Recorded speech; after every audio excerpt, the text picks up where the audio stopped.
guys, I've actually never made this recipe before, so I hope it turns out okay. Oh, hi there, y'all. I have some time on my hands, and I thought I would make cake. I said, I love making cakes and I love making sweet treats. So I found a really cool recipe online that involves oranges, chocolate. Really cool thing involves is Earl Grey tea. Top of the morning to ya. I went scrounging through my kitchen and I have one bag of Earl Grey tea and I need at least 2.5 tablespoons. I am using a organic Darjeeling tea and a little thing I like to call PG Tips. PG Tips is not an Earl Grey tea, but it's a black tea. So I'm gonna mix all of these together for the first part of the recipe. Prepare the frosting first, and then while that's cooking, you get everything else. This recipe does take a while. I don't have a large orange, I just have these little clementines. So that's all I'm gonna use. It's like falling apart in my hands. But it'll be fine, it'll be good. I'm gonna put this aside for now, and we're gonna get started on the frosting. So to prepare the frosting, you are going to use heavy whipping cream. I do not have heavy whipping cream, so I'm going to use half and half and almond milk. You're going to need about 1/2 cup of milk to put into a small saucepan. You want to simmer the tea into some heavy cream. 1/3 cup of half and half, and then fill the rest of it with almond milk. I could have used all half and half, but I didn't. We'll see what happens. Bring this 1/2 cup to a simmer in our saucepan. This will take a minute. I'll be back. I don't have any loose leaf Earl Grey tea. I'm gonna cut all of these tea bags up. We're gonna mix them up. Potion of black tea. Now, look at how cool this one is. That's adorable. Woo! Ooh, that's a lot. Add a tablespoon of Earl Grey tea to the simmering milk. Hopefully none of your hair will get in the cake. Hopefully. Where are you? Oh, measuring spoon is right in front of me. You don't want to cook your milk on high because you'll scorch the milk, you'll burn it, and it'll taste gross. You want to cook it on a low temperature. This is why it takes a long time to make this cake because everything is very slow. But it's okay because it'll be delicious in the end. I'm gonna go ahead and add my tablespoon of Earl Grey tea to the simmering cream. You take the milk off of the heat and you let it sit for 30 minutes. Woo, it already smells delicious. While that is sitting for 30 minutes, we are gonna make the cake part. You wanna make sure that your items are all room temperature because any dramatic cold or dramatic heat when making this will make the dough less fluffy. You want fluffy dough, don't you? Don't you? An entire stick of unsalted butter for the cake. 2 room temperature eggs. I zested my orange. I have about 2 teaspoons here. So you need to heat your oven to 350. Take all your stuff out of the oven and then preheat it to 350. Check. Y'all whip your heat in now. I have a 9-inch cake pan and it says you should butter it, get some parchment in it, and set it aside. I'm gonna use spray because I don't have as much butter as I thought I did. Avocado spray. And you're gonna put your parchment paper in. My parchment paper when I cut a circle didn't really work, so I had to cut a little doober right there. I did get this one. I don't know, teach me, you guys, I don't know how to do round. How do you do round ones? Are there already pre-made ones? Like, is there a trick I don't know about? I don't even know. Okay, and then set it aside. In the medium bowl, we're gonna mix the dry ingredients. 1.5 cups of flour.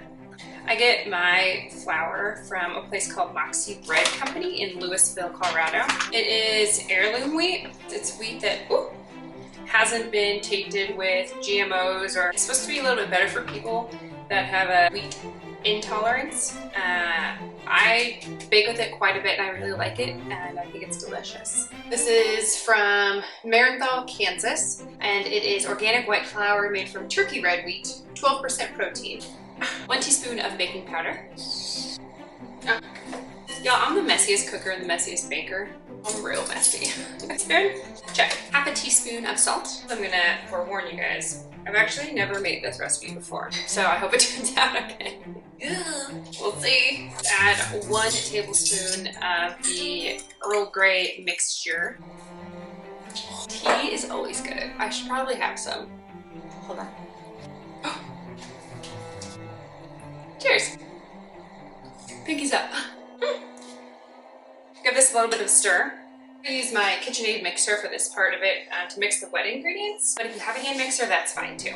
First thing is we are going to beat the butter and the sugar. So 1 entire stick of unsalted butter. Then we are going to use 1 cup of regular sugar.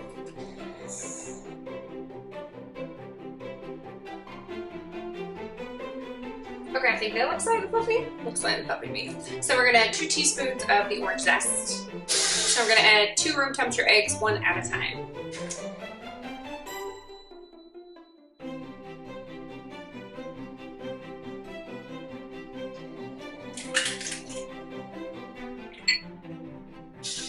might want to scrape down the sides of your bowl. So now we're going to mix the flour mixture in very slowly, just to combine it. You don't want to overmix the flour.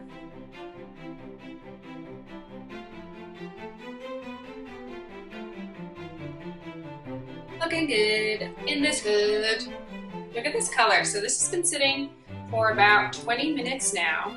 Creamy brown. Smells like a chai. So now we're going to add a 1/2 cup of milk. I used about 1/3 of half and half, then I put water in it, so to make it about 1/2 cup.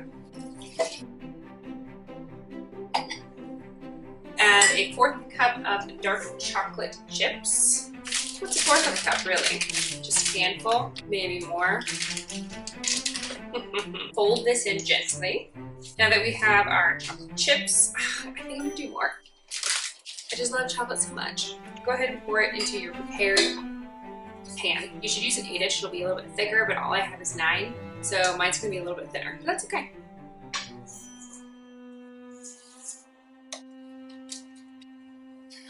Let's give it a bake. Now that we have our delicious batter in our delicious pan, we're gonna cook it for about 30 minutes on 350.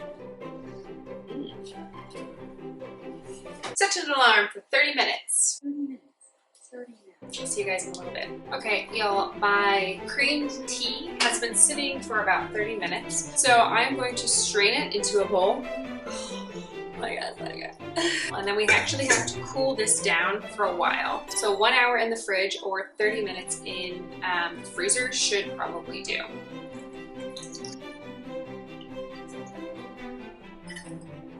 Here we go, fridge. Baking break.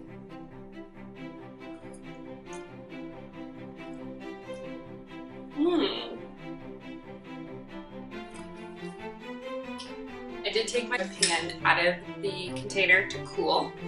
So she has been cooling now for about 10 minutes. Looks wonderful. Smells wonderful. Okay, let's add our cream cheese. Let's add it. Oh yeah.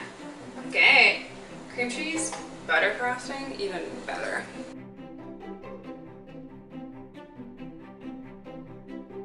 The half and half butter and cream cheese and powdered sugar combo didn't work. So I'm trying to thicken up the frosting by just adding a butt ton more cream cheese. See if this works. All right, team.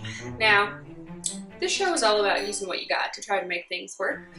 And I have tried all of the things I can think of to make this frosting work. So I put in an entire block of cream cheese. I put in about 1/2 cup to 3/4 cup of powdered sugar, the half and half tea and the butter. And it didn't quite work out the way I wanted it to work out. I wanted thick, creamy, really big frosting. But after about 15 minutes of trying to figure out how to do some sort of delicious frosting, I think that this cream cheese frosting will work. I put it in the fridge for, I don't know, maybe 20 minutes or so and let it cool down again so I can get it completely done and mixed up and all the cream cheese mixed up in there and put onto the cake. So let me go put this into the fridge. Good news is that my cake turned out wonderfully and looks good, and I had a little bit of a taste and it's really delicious. Look at that. Got some ridges on it, but that's okay because I'm going to cover it with that icing here in a little bit. You can see it turned out really well. It raised, has a nice golden color to it. It's almost cool enough for the frosting, but I want to make sure that this is completely cooled before I put any frosting on it so that the frosting doesn't melt off. So when that cools, I'm going to mix it up a little bit more and I'll be back in a few more minutes. If you have heavy whipping cream, use it. That's all I gotta say. After quite some time, I've made what I have come to be a decent frosting. This is supposed to be light And it's supposed to be fluffy, but you know what? It's creamy. And it's got some chunks of cream cheese in there. I mean, it's still gonna taste amazing. I could have done like 2 layers. Whatever. We're gonna try some of it. I mean, I assume it's still gonna be good. It's sugar, flour, chocolate, Earl Grey. Let's be real, delicious. I have icing on it. I do like, there's half of it. Just gonna do a tiny little sliver.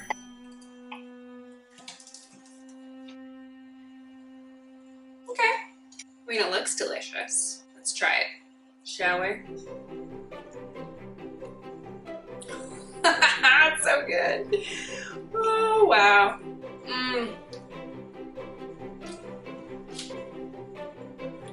Oh my, wow.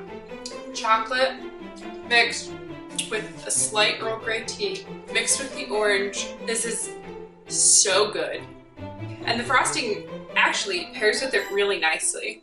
Oh my god. Okay, this video is all over the place because of that frosting. So using what you got, try to make better frosting than me, because I made it out of half and half instead of heavy whipping cream, and butter, powdered sugar, cream cheese, and tea cream. Let's see what you got. Wow. Like this video, subscribe. If there is something that you really want to make but you don't have the ingredients for the recipe, let me know. I can help you out. Because let me tell you, I made this work. Enjoy yourselves. Summer is here. You know what? Have yourself some tea cake because you deserve it.